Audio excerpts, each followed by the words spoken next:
The crystal court gleamed under the light of three suns.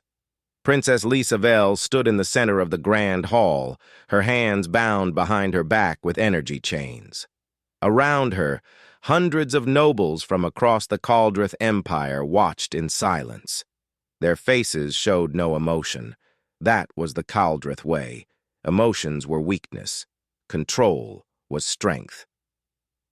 Empress Calthra sat on the throne of carved black stone. She wore the traditional armor of their people, covered in medals from 100 conquered worlds. Her eyes, the same silver color as her daughter's, looked down without mercy. "Lisavelle of House Velshara," the Empress said. Her voice echoed through the hall. "You stand accused of bringing shame to the royal bloodline. Do you deny your crimes?" Lisavelle lifted her chin. Her body ached from 3 days in the punishment cells, but she would not bow. "I deny nothing, Mother. I refused to marry Commander Drexthor. He is a monster who burns colonies for sport. I spoke against the war with the Parian system. Their people did nothing to deserve annihilation."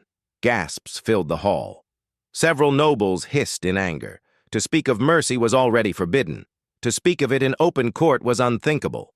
The Empress remained still as stone. "You were taught the laws of our people from birth. The strong rule. The weak submit or die. This is the natural order of the universe. Your marriage would have united two great warrior houses. Instead, you chose sentiment over duty." "I chose conscience over cruelty," Lisavelle said. "There is no honor in slaughtering the innocent." "Silence," the Empress stood. The hall grew deathly quiet. "You speak of things you do not understand. Our empire spans 12 star systems because we are strong. We do not question. We do not hesitate. We do not feel pity for our enemies. These are the principles that made us great." Lisavelle's hearts beat fast in her chest. Caldrith had 2 hearts, one for reason and one for survival. Right now, both were racing. "Then our greatness is built on graves and tears. I cannot accept that. I will not." The Empress descended the steps slowly. Her boots clicked against the crystal floor. When she reached her daughter, she stopped. For a moment, something flickered in her silver eyes. Then it was gone. "You are weak," the Empress said. "You have been corrupted by soft thinking. You are not fit to carry the name of House Velshara." She turned to address the court. "By my authority as Empress, I strip Lisavelle of her titles, her inheritance, and her place in this family." Guards moved forward with a device that glowed red. Lisavelle knew what it was, the biomarker. It would alter her genetic signature, marking her as property instead of citizen. She tried to step back, but the energy chains held her in place. "Please," she whispered. It was the first time she had begged. "Mother, please." The Empress showed no reaction. "You will be sent to the fringe worlds. There, you will be sold in the slave markets. Let the lesser species teach you what I could not. If you survive, perhaps you will learn the value of obedience." The device touched Lisavelle's neck. Pain exploded through her body. She screamed as her genetic code was rewritten. When it ended, she fell to her knees. The chains disappeared. She was no longer dangerous. She was no longer anyone. "Take her away," the Empress ordered. Guards grabbed Lisavelle by the arms and dragged her from the crystal court. She looked back one last time. Her mother stood watching, her face carved from ice. Around her, the nobles had already turned away. Lisavelle had ceased to exist in their eyes. The holding cells beneath the palace were dark and cold. They threw Lisavelle into a small room with metal walls. She curled up on the floor and finally allowed herself to cry. Everything she had known was gone. Her title, her home, her future, all of it destroyed because she had dared to feel compassion. Hours passed. Eventually, a guard came with food and water. He did not speak to her. She was beneath notice now. The next day, they moved her to a transport ship. She was chained alongside common criminals and war prisoners. The ship was dirty and overcrowded. Lisa Vell had never experienced such conditions. As a princess, she had lived in luxury. Now she sat on a cold metal floor, sharing space with beings who smelled of fear and despair. The journey to the fringe worlds took 3 weeks. During that time, Lisa Vell learned what it meant to be powerless. The guards were cruel. The food was barely edible. Prisoners fought over the smallest scraps of comfort. Several died during the voyage. Their bodies were simply thrown out the airlock. Lisa Vell tried to maintain her dignity. She sat straight. She kept herself as clean as possible with the tiny amount of water they were given. She did not fight with the other prisoners, but inside, she was breaking. Everything she had believed about strength and honor seemed hollow now. Her mother had shown no mercy. The empire she had been raised to serve had discarded her like garbage. Finally, the transport arrived at Viridian Station. It was a massive structure floating in space, built from salvaged parts of a dozen different ships. Lights blinked in chaos across its surface. This was the edge of civilized space. Here, laws were suggestions. Slavery was illegal in most systems, but on Viridian Station, anything could be bought or sold. The prisoners were herded off the ship into holding pens. Lisa Vell found herself in a cage with 30 other beings from different species. Some cried, some sat in numb silence. All of them had the same mark she did, the biosignature that labeled them as property. A slave merchant walked past the cages, examining the prisoners like livestock. He was a Torthan, a species known for their greed. When he saw Lisa Vell, he smiled with too many teeth.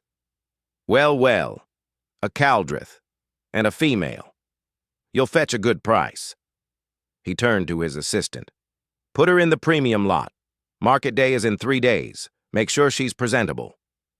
They pulled Lisa Vell from the cage and took her to a preparation room. There, other slaves cleaned her, fixed her hair, and dressed her in simple gray clothing. The woman who did her hair was kind, whispering, "Keep your eyes down. Don't fight. The ones who fight get hurt badly." Lisa Vell nodded. She had no fight left in her anyway. 3 days later, she stood on an auction platform under harsh lights. Below her, buyers gathered. Most looked like criminals. Some were labor camp operators seeking workers. A few were private collectors who wanted exotic slaves for display. The auctioneer began his pitch. A genuine Caldrith noble, young, healthy, intelligent, perfect for domestic service or pleasure. Lisa Vell closed her eyes. This was her mother's final lesson. This was what happened to those who chose compassion over cruelty. She had thought she was strong. She had been wrong. The bidding began. Lisa Vell did not listen to the numbers. It did not matter who bought her. Her life was over either way. Then a new voice called out a bid. It was quiet but firm. Lisa Vell opened her eyes and looked into the crowd. There, in the back, stood a human. She had never seen one in person before. Her people called humans barbarians, unpredictable and dangerous. This one looked ordinary, middle-aged, wearing simple work clothes, with dark hair touched by gray. The human bid again, higher. Other bidders challenged him. He kept bidding. Finally, the others gave up. The human had won. Lisa Vell felt cold fear as guards removed her from the platform and brought her to her new owner. The human looked at her with brown eyes that showed something she had not seen in weeks. It looked almost like sadness. The human paid the merchant in credit chips without haggling. He accepted the ownership documents and then turned to Lisa Vell. "My name is Marcus Chen. Can you walk or do you need help?" Lisa Vell stared at him. In 3 weeks, no one had asked if she needed help. "I can walk," she said quietly. "Good. Follow me, please." He led her through the crowded corridors of Viridian Station. Lisa Vell had expected chains or restraints, but there were none. Marcus walked ahead, carrying a small bag of supplies. He did not look back to check if she was following. He simply assumed she would. They reached a docking bay where a small transport ship waited. It was old, but well-maintained. Marcus helped her up the ramp, actually offered his hand to help her. Lysavel took it hesitantly. His hand was warm and calloused from work. Inside the ship, Marcus pointed to a seat. "Strap in. It's a 6-hour flight to my station." Lysavel sat and fastened the safety harness. Her hands shook. She expected something terrible to happen at any moment. Humans were supposed to be violent and unpredictable. That was what her tutors had taught her.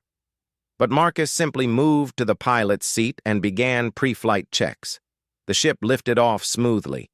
Once they left the station and entered open space, Marcus engaged the autopilot. He stood and walked to a small storage compartment, pulling out packages of food.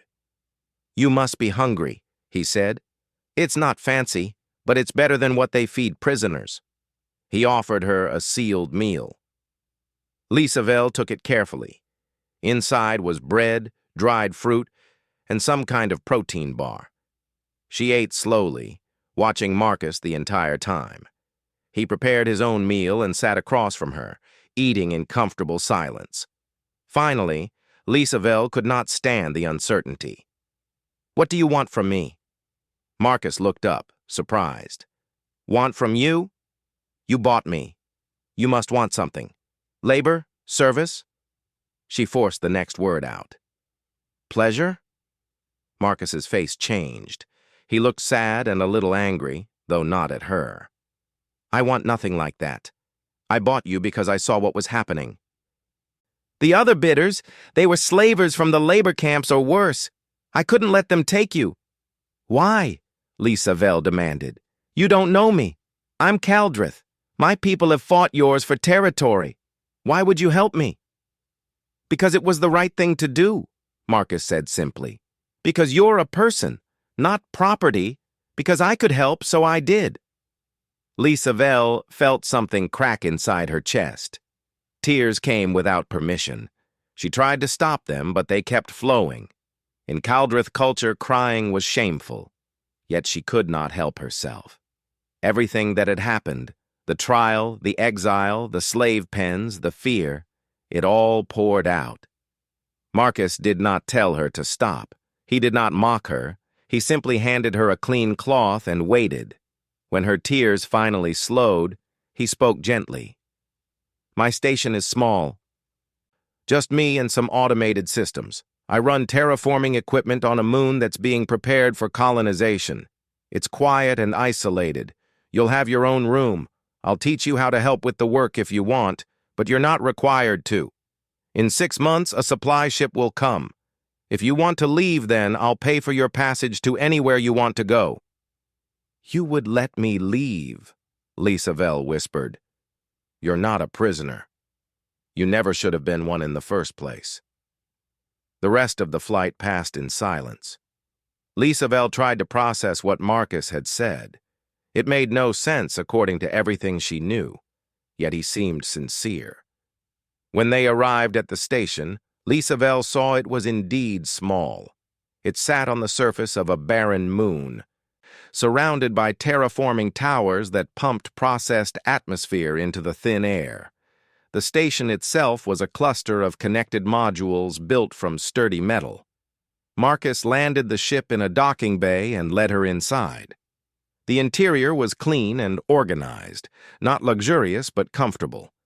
He showed her to a small room with a bed, a desk, and a private bathroom. "This is yours," Marcus said.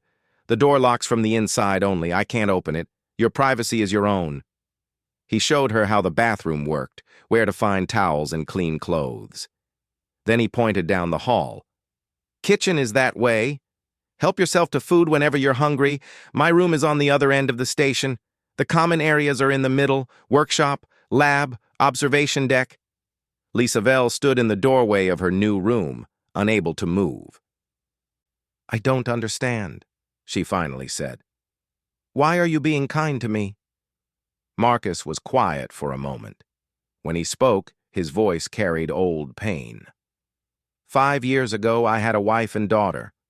They were living on a colony world I was helping terraform. There was an accident with one of the atmospheric processors. I was off-world getting supplies. By the time I got back, they were gone along with 50 other colonists. "I'm sorry," Lisa Vell said, meaning it. "I was a medic before I became an engineer. I spent years learning how to save lives, but I couldn't save the people I loved most. After that, I couldn't go back to medicine. Too many ghosts. So I came out here to the edge of nowhere, and I work on making dead moons livable." He met her eyes. "I couldn't save my family, but when I saw you on that auction block, I knew I could save you, so I did. Maybe it doesn't fix anything, but it's something." Lisa Vell felt her throat tighten. This human had suffered just as she had. Loss, guilt, grief. They were the same emotions her people called weakness, yet Marcus still chose kindness. "Thank you," she whispered. "I don't know what else to say." "You don't need to say anything. Rest, recover. Figure out what you want to do next. There's no rush." Marcus left her alone. Lisa Vell entered her room and locked the door. For the first time in weeks, she felt safe. She sat on the bed. It was soft, so much better than the metal floors she had been sleeping on. Then she lay down and truly rested. The next morning, Lisa Vell woke to the smell of cooking food. She emerged from her room cautiously and found Marcus in the kitchen preparing breakfast. He had made eggs, toast, and some kind of fruit dish.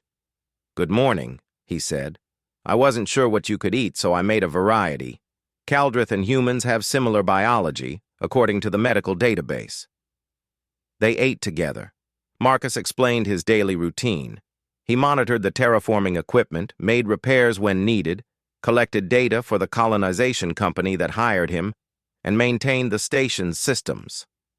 "You're welcome to help if you want," he said, "or you can spend time however you like. There's a library of books and videos in the database. Entertainment, education, whatever interests you."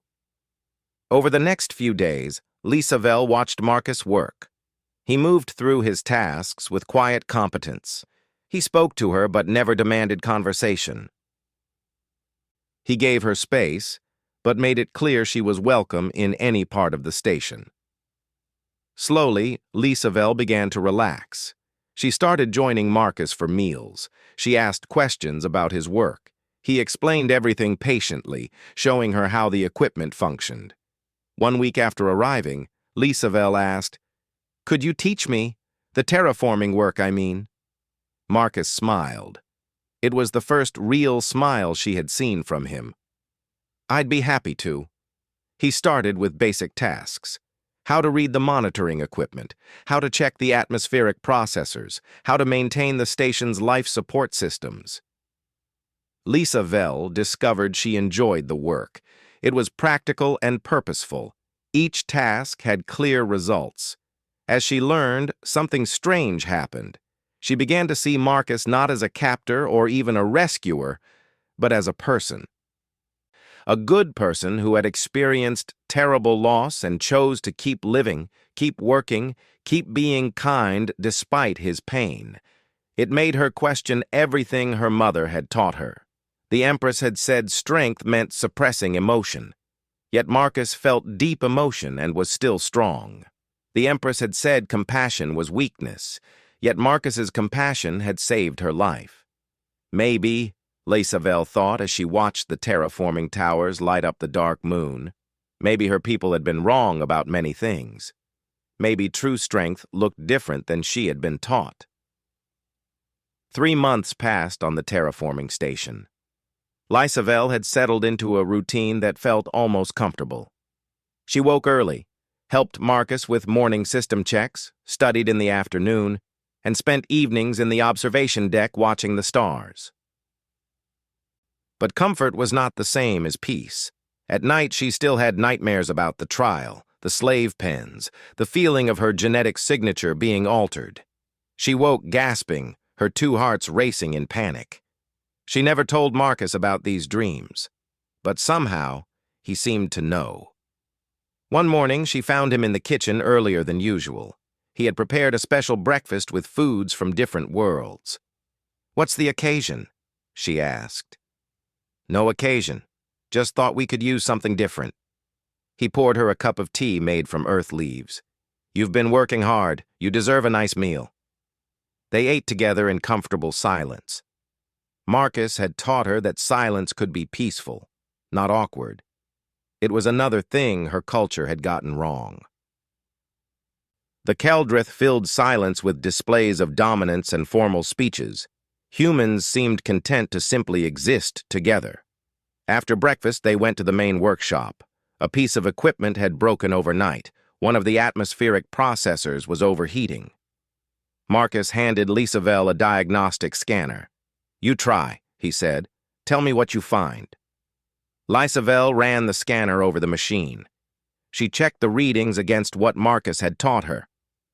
"The cooling system is blocked. Probably dust from the moon's surface. We need to clean the intake filters and replace the coolant fluid." "Perfect diagnosis," Marcus said with approval. "Go ahead and fix it." Lisavelle felt a surge of pride as she began the repair. She had never been allowed to do practical work before. Keldrith princesses learned warfare, strategy, and politics. Manual labor was beneath them. Yet there was deep satisfaction in fixing something with her own hands. As she worked, Marcus watched and offered guidance when needed. When she finished, the processor hummed back to life, temperature dropping to normal levels. "Well done," Marcus said. "You're a natural at this." "I never knew I could be good at something like this," Lisavelle admitted. "In my old life, I was just ornamental, a symbol, a piece to be moved in political games." Marcus sat down on a workbench. "Tell me about your old life. You don't have to if you don't want to, but I think it might help to talk about it." Lisavelle hesitated, then sat beside him. She began to speak. She told him about growing up in the Crystal Palace, about the rigid rules and expectations. She described her mother's cold perfection, the constant pressure to be strong, to be hard, to never show weakness. "I had teachers, servants, everything I could want materially," she said. "But I was never allowed to just be. Every action was judged. Every word was weighed. When I spoke against the war, when I refused to marry that monster, I thought I was being brave. But maybe I was just being foolish." "You weren't foolish," Marcus said firmly. "You stood up for what was right. That takes real courage. My mother said I was weak." "Your mother was wrong." Marcus's voice was gentle but certain. "Lisavelle, listen to me. The ability to feel compassion isn't weakness. It's what makes us human, or in your case, what makes you better than what your culture tried to force you to be. Cruelty is easy. Anybody can be cruel. Choosing kindness when the world tells you to be hard? That's strength." Lisavelle felt tears building again. She had cried more in 3 months with Marcus than in her entire previous life. "Why do you believe that? After losing your family, after seeing so much death, why aren't you cruel? Why aren't you angry at the universe?" Marcus was quiet for a long time. When he spoke, his voice was heavy with old grief. "I am angry. I'm angry every day. I'm angry that I wasn't there to save them. I'm angry that good people die while bad people thrive. I'm angry at myself for not being faster, smarter, better." "Then how do you keep going?" "Because anger alone is poison. It eats you from the inside. After the accident, I spent a year drowning in rage and grief.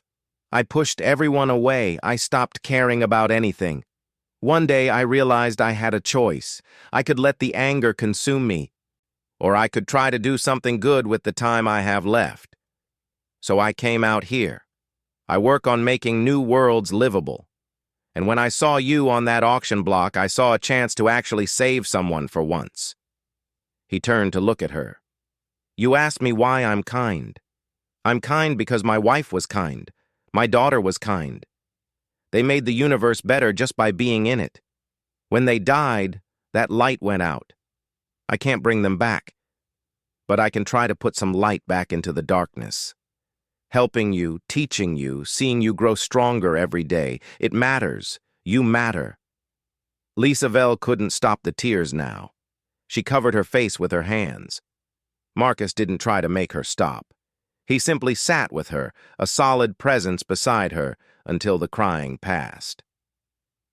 Later that evening, they sat in the observation deck. The moon's thin atmosphere created beautiful twilight colors as the distant sun set. Marcus had brought 2 cups of hot chocolate, another Earth tradition he was sharing with her. "Tell me about Earth," Lisa Vell said. "What's it like?" Marcus's face softened. "Beautiful, complicated. There's so much variety. Oceans, mountains, deserts, forests. Billions of people, thousands of cultures. We fight a lot. Humans are good at fighting, but we're also good at making peace, at starting over, at building something better from the ashes." "My people see yours as barbaric," Lisa Vell said. "Chaotic and dangerous."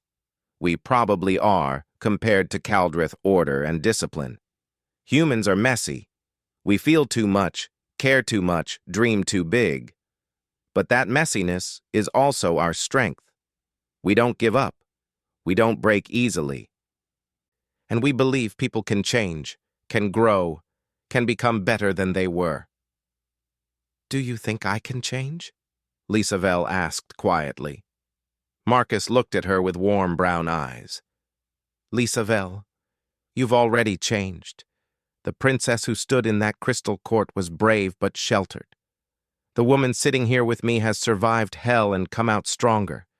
You're not the same person you were. You're better." Something shifted in Lisa Vell's chest.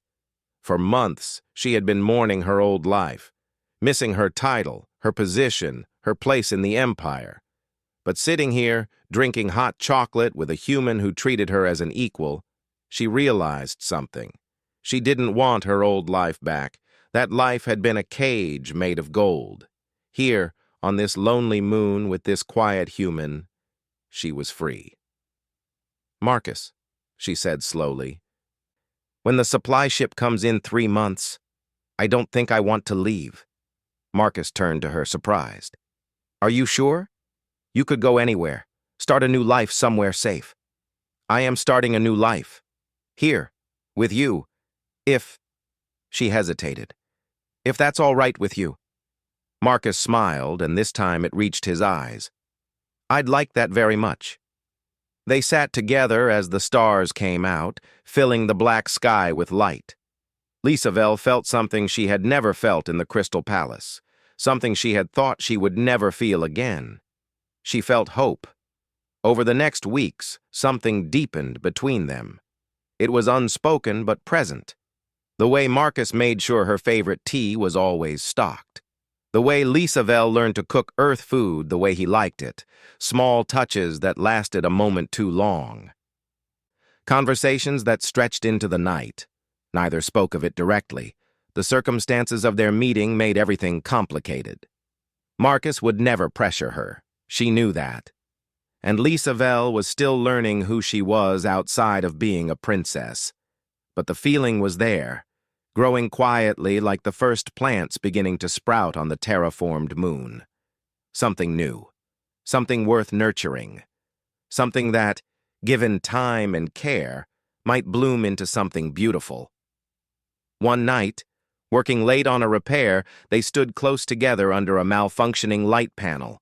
Marcus handed her a tool, and their fingers brushed. They both froze. "Lisa Vell," Marcus said softly, "I need you to know something. You don't owe me anything, not gratitude, not companionship, nothing. You're here because you choose to be. If that ever changes—" She placed her hand over his. "I know. That's why I'm still here. Because I choose to be. Because you gave me the freedom to choose, and I choose this. I choose you." They stood in the dim light, hands intertwined, 2 broken people who had found something precious in the darkness between stars. The warning came at dawn. Marcus was in the observation deck having his morning coffee when the station's sensors began screaming. 3 ships had entered the system. Large ships. Military class. Lisavelle ran into the room, her face pale. She looked at the sensor display and her 2 hearts went cold. She recognized the configuration immediately. "Kaldrith warships," she whispered. "They found me." Marcus was already at the communications console. "This is Chen Station Private Research Facility. You are entering a neutral system. Please state your intentions." The response came in the harsh, clipped tones of a Kaldrith military commander. "Chen Station, you are harboring stolen property of the Kaldrith Empire.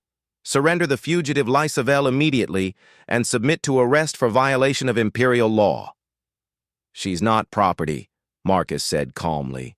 "She's a free person, and I purchased her legally from Viridian Station. I have the documentation." "The purchase was illegal. No one may own a member of the royal bloodline, even one who has been exiled. You will surrender her and yourself for trial. You have 1 hour to comply." The communication cut off. Marcus turned to Lisavelle. His face was determined but not afraid. "We need to think fast. Can we run?" Lisavelle shook her head. "Those are Hunter-class warships. They're faster than your transport. They'll catch us in minutes and destroy the ship. Marcus, you need to give me to them. I'll tell them you didn't know who I was. No." Marcus's voice was iron. "I'm not handing you over to people who will hurt you. There has to be another way." "There isn't! If you don't surrender me, they'll kill you. They'll destroy this entire station. My mother doesn't make idle threats." Marcus froze. "Your mother? The Empress sent these ships personally?" "Of course she did. This isn't about me, Marcus. It was never about me." Lisavelle felt the pieces falling into place, and the realization made her sick. "She planned this. All of it. She sent me to the fringe worlds knowing what would happen. She expected someone to buy me. If they were cruel, it would prove her teachings right. And she could execute me with honor. But if someone showed me kindness, it would give her an excuse to take action against them," Marcus finished. "She's using you as bait, creating an incident. The humans in this sector have been resisting Imperial expansion. My mother needed an excuse to justify military action. Me being stolen by a human gives her that excuse.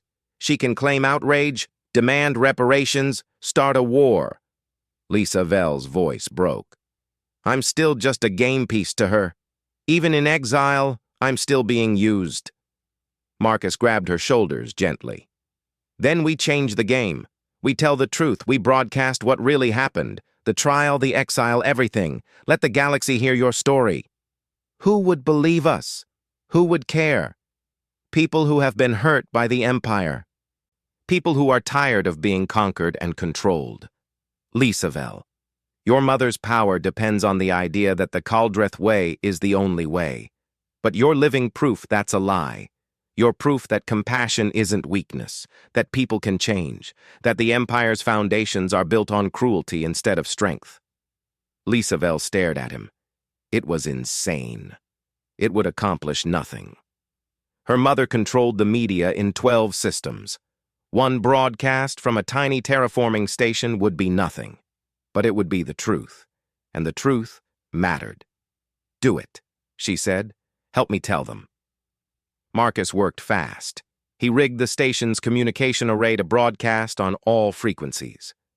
Then he set up a recording device and nodded to Lisavelle. She took a deep breath and began to speak. "My name is Lisavelle, daughter of Empress Kalthra of the Kaldrith Empire. You knew me as a princess. Now I speak to you as someone who has lived among those my people call inferior. I speak to you as someone who has learned that everything we were taught is a lie."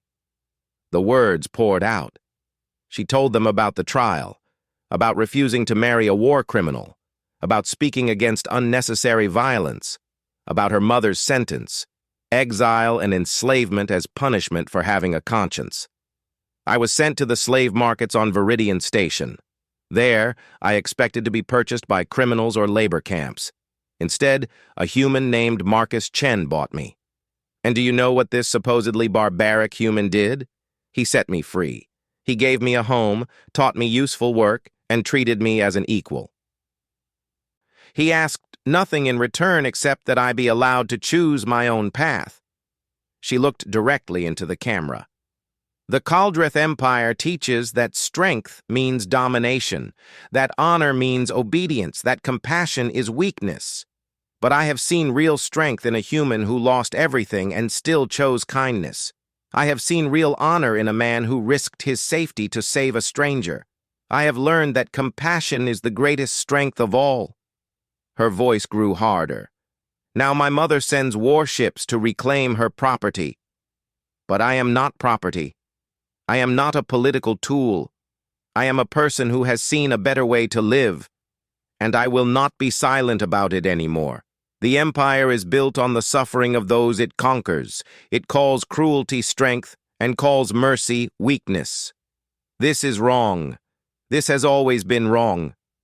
She paused, then spoke directly to someone watching from far away. Mother, you sent me into exile to teach me obedience. Instead, you showed me the cruelty at the heart of our empire. You thought I would break. I did break, but I healed stronger than before. And I will not be your pawn anymore.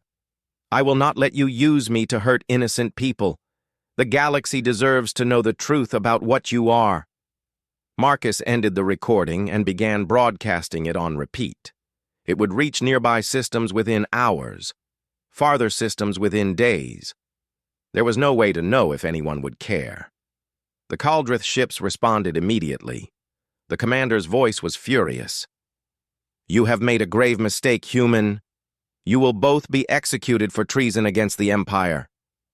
We're in neutral space, Marcus replied. You have no authority here. We take the authority we need. The warships began moving closer. Marcus checked his sensors. They were charging weapons. In minutes, the station would be destroyed. Lisavelle took Marcus's hand. I'm sorry. I'm sorry I brought this to you. Don't be sorry. I'm not. He smiled at her, even as the warships approached. If I die today, I die knowing I did something that mattered. I saved you. I loved you. That's enough. Lisavelle's eyes widened. You love me? From the moment I saw you refuse to bow on that auction platform. Yeah, I love you. She kissed him then, there in the observation deck with death approaching. It was a first kiss and possibly a last kiss, desperate and tender all at once. Then something unexpected happened. The sensors showed new ships entering the system. Dozens of them. Small civilian vessels, transport ships, even a few independent military craft. The comm channels exploded with voices. Chen Station, this is the freighter Lucky Star. We heard your broadcast. We're with you. Marcus Chen, this is Captain Rivera of the merchant ship Horizon. My family was enslaved by the Kaldrith 30 years ago. I stand with you. Princess Lisavelle, this is Dr. Shamir of the Parian colony ship. Your mother destroyed our homeworld. We will not let her destroy you. More and more ships arrived, people from a dozen different species drawn by the broadcast. They formed a protective ring around the station. None of them were military vessels.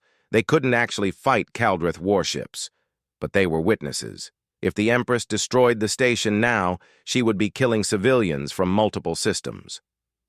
It would turn the entire sector against her. The Kaldrith commander spoke again. This time his voice was uncertain. This is irregular. You are all interfering in Imperial business. This is justice, one of the ship captains replied. And we're done letting you call murder business. The warships held position. They didn't fire. They didn't retreat. They simply waited.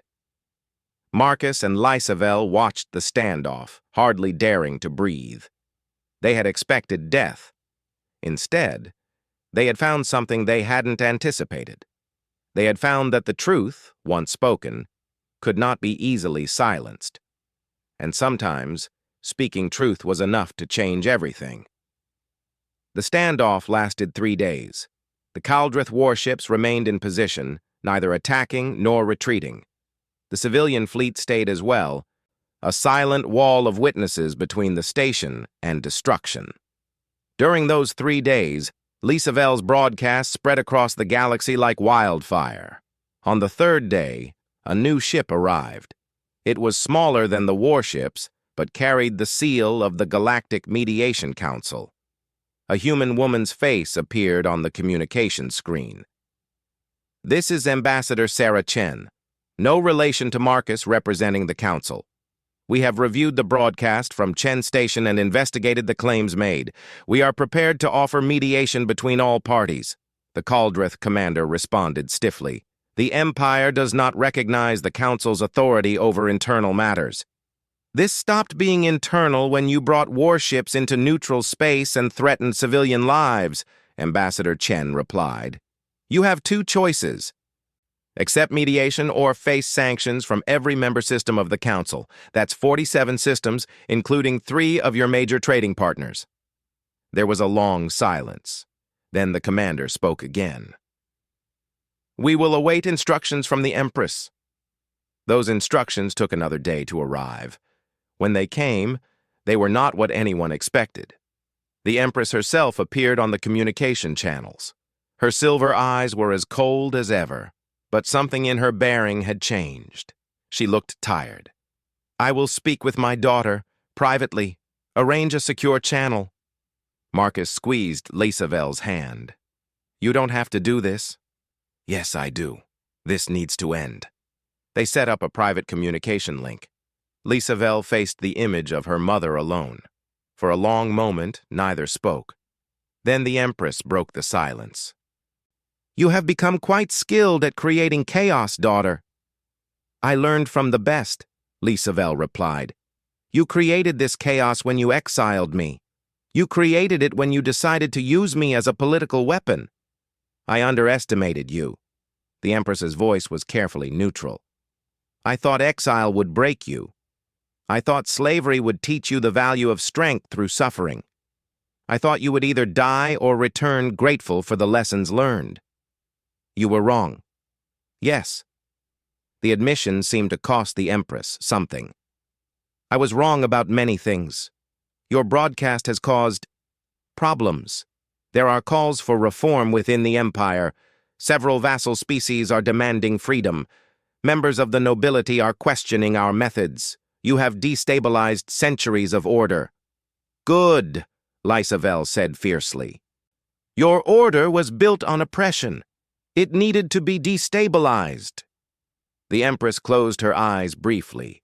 When she opened them again, Lisa Vell saw something she had never seen before. Vulnerability. I sent you away because I could not bend. Our laws, our traditions, they are absolute. To show weakness, to show mercy, would undermine everything. But watching you these past months, seeing what you have become, she paused. Perhaps there is strength I did not understand. Perhaps the humans know something we have forgotten. Mother, I cannot bring you home. Even if I wanted to, the nobility would never accept it. You are legally exiled. That cannot be undone without admitting I was wrong, and such an admission would cost me the throne. I don't want to come home, Lisa Vell said quietly. I have a home now. Here. With Marcus. Something flickered across the Empress's face. Surprise, perhaps, or relief. The human, you care for him. I love him. Then you have found something I never gave you. Something I never knew how to give. The Empress straightened, becoming regal once more. I will order the warships to withdraw. I will not pursue you further. In exchange, you will not actively work to undermine the Empire. I can't promise that. I won't stay silent about injustice. I did not ask for silence. I asked that you not actively work to destroy us. Speak your truth, live your life, but do not seek vengeance. Lisa Vell considered. It wasn't everything she wanted, but it was something. Agreed. As long as the Empire leaves me and those I care about alone. You have my word. The Empress paused, then added in a softer voice, You have become strong, Lisavel. Not the strength I tried to teach you, but perhaps a better kind. I cannot say I approve, but I can say I am not entirely displeased by what you have become. It was the closest thing to praise the Empress had ever given her. Lisavel felt tears prick her eyes. Goodbye, Mother. Goodbye, daughter. May you find the peace I could never give you. The communication ended. Lisavel sat in silence for a long moment, then Marcus was there, pulling her into his arms. She cried against his shoulder, mourning the mother she never truly had and celebrating the freedom she had finally claimed. The next day, the Caldrith warships withdrew from the system. The civilian fleet dispersed, but not before dozens of people contacted the station with messages of support. The broadcast had sparked something. Small acts of resistance across the galaxy, quiet rebellions against tyranny. Ambassador Chen visited the station in person. She was a sharp-eyed woman who reminded Marcus of his late wife. The Council wants to offer you both asylum, she said, and jobs if you want them. Lisavel, your story has made you a symbol. People want to hear from you. I'm not looking to be a symbol, Lisavel said. I just want to live freely. Living freely is the symbol, the ambassador replied. But I understand. The offer stands whenever you're ready. In the meantime, the Council is establishing an investigation into the slave trade in the fringe worlds. We could use testimony from survivors. Lisavel looked at Marcus. He nodded encouragingly. I'll testify, she said. If it helps others, I'll do it. Over the following months, change came slowly, but surely. Lisavel testified before the Galactic Council. 3 major slave markets were shut down. The Caldrith Empire, facing pressure from within and without, began gradual reforms. They didn't abolish their hierarchical system, but they did start treating vassal species with more rights. It wasn't perfect. It wasn't fast enough, but it was progress. Marcus and Lisavel returned to their station. The supply ship came and went, and they stayed. They continued their work terraforming the moon, watching as the first plants took root in the alien soil. 6 months after the standoff, Marcus proposed. It was simple and perfect. They were in the observation deck watching a meteor shower when he pulled out a ring made from metals mined from the moon itself. I know we're from different worlds, he said. Different species, different cultures. But none of that matters to me. You matter. You're my home now. Will you marry me? Lisavel kissed him through happy tears. Yes. 1,000 times yes. They married in a small ceremony attended by the crew of the ships that had defended them. Captain Rivera gave a toast. Dr. Shamir officiated. Ambassador Chen cried in the front row. Time passed. The moon finished its terraforming process. Green plants covered the surface. Small animals were introduced to the ecosystem. Colonists began arriving to build the first settlements. Marcus and Lisavel stayed on as advisors and teachers. They helped the colonists learn to live on the new world. They mediated disputes between different species who chose to settle there. The colony became known as a place of diversity and acceptance, where anyone could find refuge. One day, 5 years after Lisavel's exile, they received a message. It was encrypted with royal Caldrith codes. When Lisavel opened it, she found a simple text. You have built something worth building. You have lived a life worth living. I see that now. Perhaps there is hope for our people yet. Mother. Lisavel showed the message to Marcus. He smiled and pulled her close. They stood on the observation deck of their home, no longer a lonely outpost, but a thriving community center. Below them, the green moon teemed with life. Above them, stars filled the infinite sky. Do you ever regret it? Marcus asked. Giving up being a princess? Lisavelle laughed. Never. I was never really a princess. I was just playing a role someone else wrote for me. She turned in his arms to face him. Here, I'm myself. I'm free. I'm loved. What more could anyone want? That evening, they gathered with friends for dinner. The colony's central hub was filled with laughter and conversation. Caldrith sat beside humans. Parians shared food with Torthans. Children of a dozen species played together unaware of old prejudices. Lisavelle watched it all and felt a profound sense of peace. Her mother had sent her into exile to teach her obedience. Instead, she had learned something far more valuable. She had learned that compassion could bridge any divide, that kindness was stronger than cruelty, that one person willing to do the right thing could change the course of history, and she had learned that home wasn't a place or a title. Home was where someone saw you for who you truly were and loved you anyway. Home was waking up next to someone who made you want to be better. Home was building a life worth living, one day at a time. Marcus caught her eye across the room and smiled. She smiled back, her two hearts full of love and hope. The Empress had tried to break her daughter. Instead, she had set her free. And in that freedom, Lisavelle had found everything that truly mattered. She had found herself. She had found love. She had found home. And that was the greatest victory of all.